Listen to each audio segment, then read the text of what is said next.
और आइए बात करते हैं चंद्रयान-3 मिशन की। चंद्रयान-3 मिशन के लिए 30 अगस्त का दिन अहम होने वाला है, क्योंकि 30 अगस्त को चंद्रमा सबसे चमकदार दिखाई देने वाला है। ब्लू सुपर मून होने वाला है। कैसे चांद की सतह पर ही चंद्रयान-3 इस घटनाक्रम को देखेगा, देखिए इस रिपोर्ट।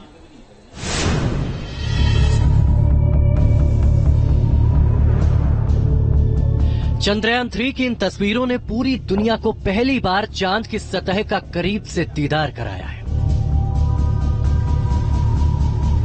चंद्रयान-3 के रोवर प्रज्ञान की चांद के दक्षिणी ध्रुव पर चहलकदमी करती तस्वीरें दुनिया के अंतरिक्ष इतिहास में दर्ज हो चुकी है। चंद्रयान-3 अपने मिशन में जुटा हुआ है और जो सबसे बड़ी जानकारी चांद से चंद्रयान-3 ने भेजी है वो है उसका तापमान।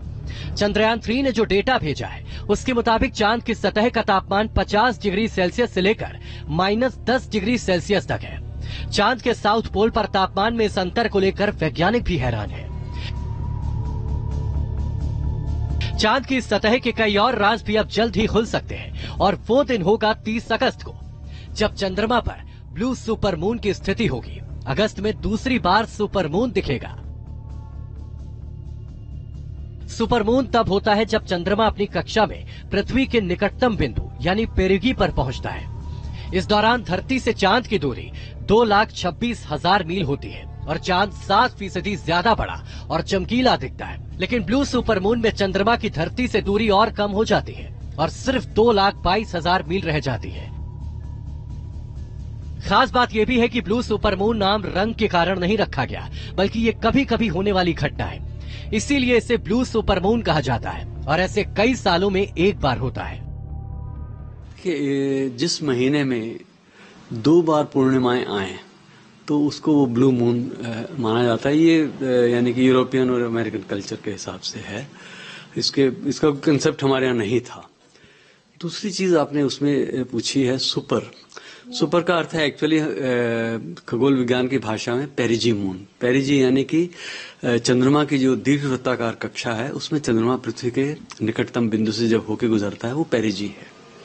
तो पेरिजी मून भी है, पूर्णिमा भी है, और ये महीना अगस्त का ऐसा है जिसमें 2 बार ये पूर्णिमाएं हो रही हैं। दोनों बार जो है आप आम बोलचाल की भाषा में सुपर ब्लू मून हो रहा है। तो ये थोड़ी सी अनकॉमन है। इस बार ये ब्लू सुपर मून इसीलिए भी खास बन गया है क्योंकि भारत का चंद्रयान-3 चांद पर मौजूद है। जब ये घटना होगी तो चंद्रयान-3 इसे अपनी आंखों से देखेगा।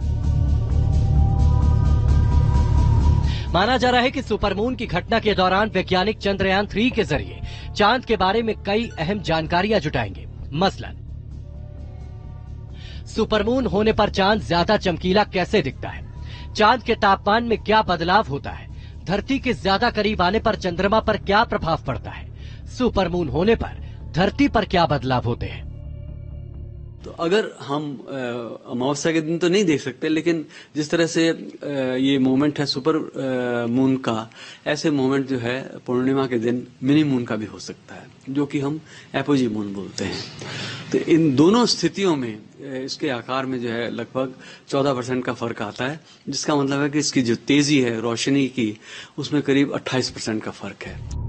चंद्रयान-3 लगातार चांद की सतह पर प्रयोग करके डेटा और तस्वीरें भेज रहा है। नासा ने भी एक उपकरण लैंडर पर लगाया है। ये लेजर रेट्रो रिफ्लेक्टर एरे है। माना जा रहा है कि सुपरमून के दिन नासा इसकी मदद से चंद्रमा और धरती के बीच की सटीक दूरी माप सकता है। सुपरमून के दिन धरती पर ज्वार भाटा आता है तो चांद पर भी पृथ्वी से नजदीकी की वजह से कुछ न कुछ प्रभाव जरूर पड़ता होगा। अब तक इस तरह के प्रभाव के अध्ययन के लिए वैज्ञानिकों के पास कोई सुविधा और संसाधन मौजूद नहीं थे, लेकिन अब हमारे इसरो के पास सुपरमून के दौरान चांद पर होने पर बदलाव के अध्ययन के लिए चंद्रयान-3 चांद के साउथ पोल पर मौजूद है। अब हर किसी को चंद्रयान-3 से ब्लू सुपरमून से जुड़े डेटा का इंतजार होगा, जो चांद के नए राज खोलेगा। Team news nation.